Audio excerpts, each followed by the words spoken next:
California in the late 1960s, a time of change and hope. But in the shadows of small towns, a killer was lurking. This is the true story of the Zodiac Killer, a man who turned fear into a game and left a trail of terror that remains unsolved.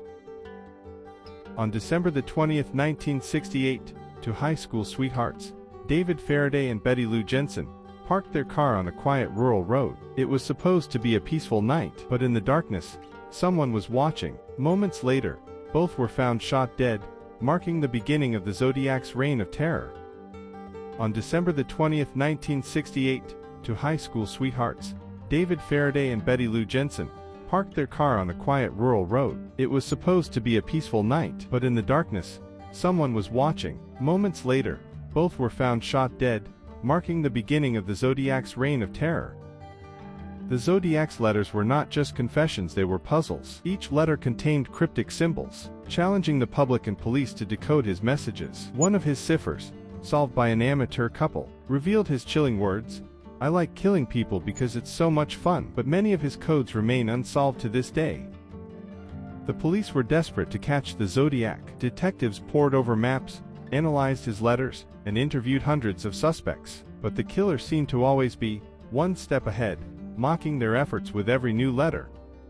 The Zodiac was no ordinary killer. He walked among the crowds, blending in, hiding in plain sight. Was he someone's neighbor, a friend, or even a co-worker? The chilling thought haunted everyone: he could be anyone.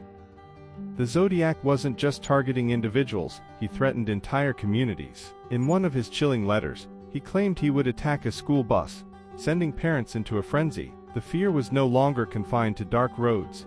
It spread to every home, every school, and every street in California.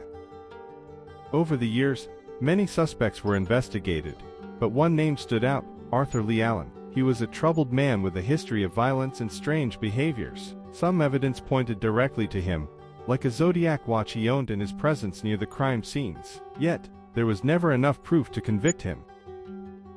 In the early 1970s, the Zodiac suddenly stopped sending letters. Did he die, or did he simply stop killing? Decades later, modern technology like DNA analysis has been used to try to solve the case. But the mystery of the Zodiac Killer remains unsolved, leaving us with one haunting question: who was he?